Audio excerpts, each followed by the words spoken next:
Hi everyone, OPPop29 here, and today I'm coming at you with a review of the Trials of Osiris hand cannon, the Jewel of Osiris. The jewel that I have is the Adept version. You earn this by completing the Trials of Osiris without having a single loss on your record, pretty much by winning 9 games in a row. Once you win 9 games, you will be granted access to the Lighthouse, an area exclusive to those that have gone flawless on the Trials. Here, you will be able to open a special loot chest that will give you special Trials weapons, armor, and materials. I didn't get anything here because I'd already opened this chest before. If I had to classify the Jewel of Osiris, I'd call it a trophy weapon. At least that's what my experience with it would lead me to believe. For some reason, I could not manage to do very well with this weapon in the Crucible, and the damage model in PvE seemed to vary and change a lot. For instance, in PvP, I would put 3 shots into an enemy, 2 body shots and 1 headshot. Normally, that would be more than enough to kill an enemy, but the jewel just left the enemy with a sliver of health. In PvE, it seemed as though the arc damage on my jewel would chew through enemy shields, but once the shields were gone, it did very little damage. However, it wasn't always like this. There would be other times in the Crucible where I would land 2 body shots and a headshot, and the enemy would go down no problem.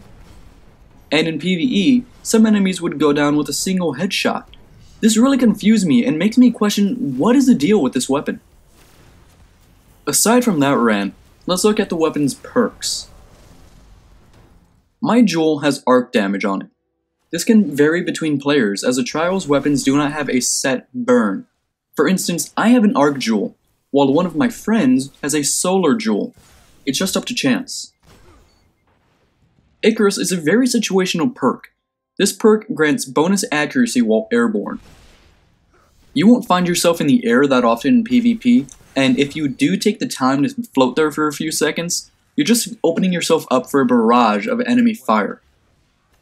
In PvE, Icarus serves the player a bit better, but it's still nothing to flip out over.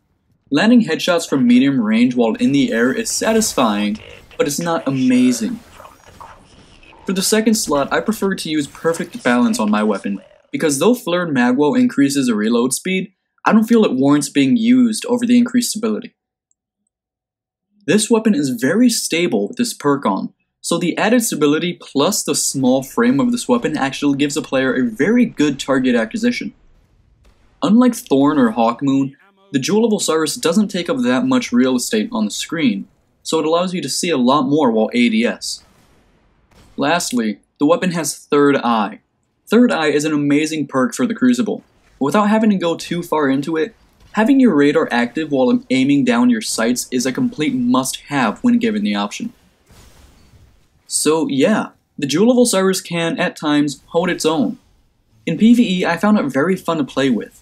I love hand cannons, and this one was enjoyable as I was able to land headshots from a longer distance than I would have thought possible. However, in PvP, the jewel seems to lack in the damage department. I don't understand why, but when I put 3 body shots into a Warlock and follow it up with a melee attack, I expect them to die. But that's just me. And there you go, that's my review of the Jewel of Osiris, the legendary hand cannon earned by going flawless in the Trials of Osiris.